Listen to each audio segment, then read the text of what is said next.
ಅಜ್ಜಿ ಕಾತೆ ಹೇಳಜ್ಜಿ. ಹಾಯ್, ನಾನು ಮಮತಾ.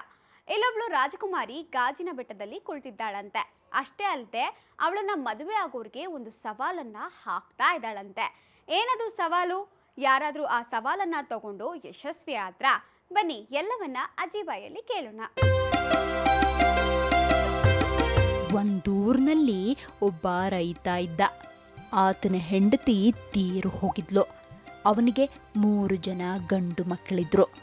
ದೊಡ್ಡವರಿಬ್ಬರು ಹೊಲದಲ್ಲಿ ಕೆಲಸ ಮಾಡೋಕೆ ಹೋಗ್ತಾ ಇದ್ರು. ಕಿರಿಯವನಾದ ಚಂದ್ರ ಮನೆಯಲ್ಲಿ ಎಲ್ಲರಿಗೂ ಅಡುಗೆ ಮಾಡಿ ಹಾಕಬೇಕಿತ್ತು. ಅಣ್ಣಂದ್ರಿಬ್ರು ಕಷ್ಟಪಟ್ಟು ಹೊಲದಲ್ಲಿ ದುಡಿಯುತ್ತಿದ್ರು. ಅವರ ಹೊಲ ಕೊಯ್ಲಿಗೂ ಬಂದಿತ್ತು. ಆದರೆ ಕಳ್ಳರ ಕಾಟ ಶುರುವಾಗಿದೆ ಅಂತನ್ನಿಸ್ತು. ಯಾರೋ ಹೊಲದಲ್ಲಿನ ಬೆಳೆಯನ್ನ ನಾಶ ಮಾಡ್ತಿದ್ದಾರೆ ಅನ್ನೋ ಸಂಶಯ ಬಂದು ರೈತ ತನ್ನ ದೊಡ್ಡ ಮಗನನ್ನ ಹೊಲದಲ್ಲಿ ಕಾವಲಿರಿಸ್ದ. ಅಂದು ಮಧ್ಯರಾತ್ರಿ ದಾಟೋ ಹೊತ್ತಿಗೆ ಬಿರುಗಾಳಿ ಬಂತು. ಆಗ ಆ ದೊಡ್ಡ ಮಗ ಹೆದರಿ ಮನೆಗೆ ಓಡ್ ಬಂದ. ಮಾರನೇ ದಿನ ರೈತ ಇದೇ ರೀತಿ ಬಿರುಗಾಳಿ ಬಂದಿದ್ದಕ್ಕೆ 2ನೇ ಮಗನನ್ನ ಕಳುಹಿಸ್ದ. 2ನೇ ಅವನು ಗಾಳಿಗೆ ಹೆದರಿ ಮನೆ ಕಡೆ ಓಡ್ ಬಂದ. ಆಗ ಕಿರಿಮಗ ಚಂದ್ರ, ಅಪ್ಪ ನಾನು ಹೋಗಿ ಬರಲಿ ಅಂತ ಕೇಳ್ದ. ನಾವೇ ಸೋತು ಬಂದಿದ್ದೀವಿ, ಯಾವಾಗಲೂ ಅಡುಗೆ ಮನೇಲಿ ಕೂತಿರೋ ನಿಂಗೇನು ಗೊತ್ತಾಗುತ್ತೆ ಅಂತ ದೊಡ್ಡವರಿಬ್ರು ನಗೋಕ್ ಶುರು ಮಾಡಿದ್ರು. ಹೋಗಿ ಬರಲಿ, ನಿಮ್ಮ ಗಂಟೇನು ಹೋಗುತ್ತೆ ಅಂತ ತಂದೆ ಆತನಿಗೆ ಹೋಗೋಕೆ ಹೇಳ್ದ.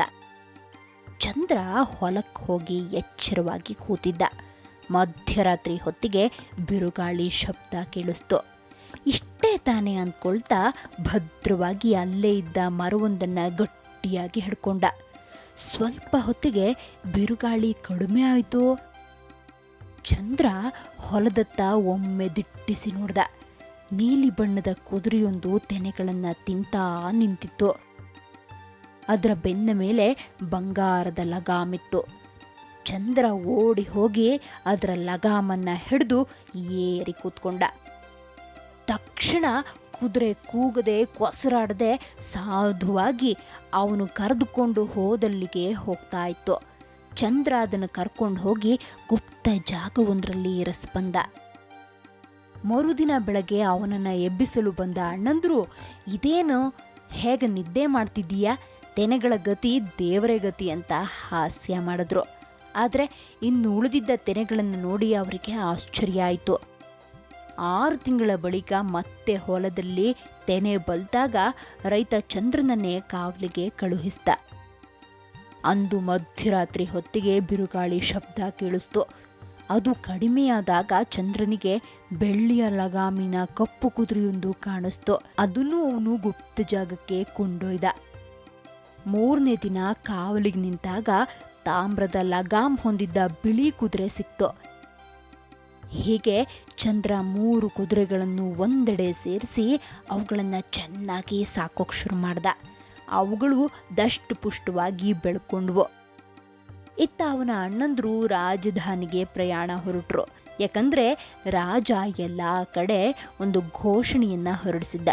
ತನ್ನ ಮಗಳು ರಾಜಕುಮಾರಿ ಗಾಜಿನ ಬೆಟ್ಟದ ಮೇಲೆ ಕೂತಿದ್ದಾಳೆ. ಅವಳ ಕೈಯಲ್ಲಿ 3 ಹಣ್ಣುಗಳಿವೆ. ಯಾವ ಅಶ್ವಾರೋಹಿ ಆ ಬೆಟ್ಟದ ಮೇಲೇರಿ ಸೇಬು ಹಣ್ಣುಗಳನ್ನು ತರ್ತಾನೋ ಅವನಿಗೆ ರಾಜ ತನ್ನ ಮಗಳನ್ನ ಕೊಟ್ಟು ಮದುವೆ ಮಾಡ್ತಾನೆ ಅನ್ನೋ ಸುದ್ದಿ ಹಬ್ಬಿತ್ತು. ನಾನು ಬರ್ಲಾ ಅಂತ ಚಂದ್ರ ಕೇಳ್ದ. ನಿನ್ನ ಮೂತಿಗೆ ರಾಜ್ಕುಮಾರಿ ಯಾಕೆ, ನೀನು ಮನೆಯಲ್ಲೇ ಬಿತ್ತಿರು ಅಂತ ಅವರಿಬ್ಬರು ಕುದುರೆಗಳನ್ನು ಹತ್ತಿ ಹೊರಟು ಹೋದ್ರು. ಗಾಜಿನ ಬೆಟ್ಟದ ಮುಂದೆ 100 ಅಶ್ವಾರೋಹಿಗಳು ನೆರೆದಿದ್ರು. ಬೆಳಗ್ಗೆ ಆರಂಭವಾದ ಪಂದ್ಯ ಸಂಜೆಯಾದರೂ ಮುಗಿಲಿಲ್ಲ. ಕಾರಣ ಯಾರೂ ಗಾಜಿನ ಬೆಟ್ಟದ ತುದಿಯನ್ನ ಮುಟ್ಟಲಾಗಲಿಲ್ಲ. ಇನ್ನೇನು ಕತ್ತಲಾಗಬೇಕು. ಆಗ ಕಪ್ಪು ಬಣ್ಣದ ಕುದುರೆ ಏರಿ ಬಂದ ಧೀರನೊಬ್ಬ ಗಾಜಿನ ಬೆಟ್ಟವನ್ನ ಹತ್ತೇ ಬಿಟ್ಟ.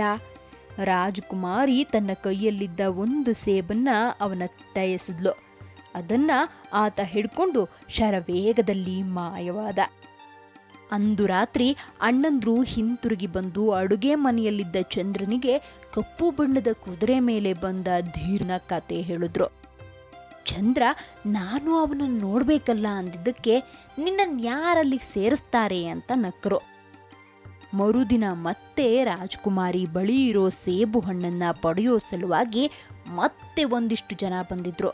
ಅಷ್ಟರಲ್ಲಿ ಬೆಳ್ಳನೆ ಕುದುರೆ ಮೇಲೆ ಬಂದ ಧೀರನೊಬ್ಬ ಗಾಜಿನ ಬೆಟ್ಟ ಏರ್ದ. ರಾಜ್ಕುಮಾರಿ 2ನೇ ಸೇಬನ್ನ ಎಸೆದ್ಲು. ಅದನ್ನು ಹಿಡ್ಕೊಂಡು ಎಲ್ಲರ ಎದುರು ಮಾಯವಾದ. 3ನೇ ದಿನ ನೀಲಿಯ ಕುದುರೆಯಲ್ಲಿ ಬಂದ ಧೀರ ರಾಜ್ಕುಮಾರಿಯ 3ನೇ ಸೇಬನ್ನು ತಗೊಂಡು ಹೋದ. ರಾಜ ಆ 3 ಜನ ಧೀರರಿಗಾಗಿ ರಾಜ್ಯದಲ್ಲೆಲ್ಲ ಹುಡುಕಿಸ್ದ. ಯಾರೂ ಸಿಗಲಿಲ್ಲವಾದ್ರಿಂದ ರಾಜ್ಯದಲ್ಲಿರೋ ಅಶ್ವಾರೋಹಿಗಳೆಲ್ಲ ನನ್ನ ಮುಂದೆ ಹಾದು ಹೋಗಿ ಅಂತ ಆಜ್ಞೆ ಮಾಡ್ದ. ಆದರೂ ಆ ಧೀರ ಸಿಗಲೇ ಇಲ್ಲ. ಹಾಗಾದರೆ ನನ್ನ ರಾಜ್ಯದಲ್ಲಿ ಇನ್ಯಾರೂ ಅಶ್ವಾರೋಹಿಗಳಿಲ್ವೇ ಅಂತ ರಾಜ ನಿರಾಶನಾಗಿ ಕೇಳ್ದ.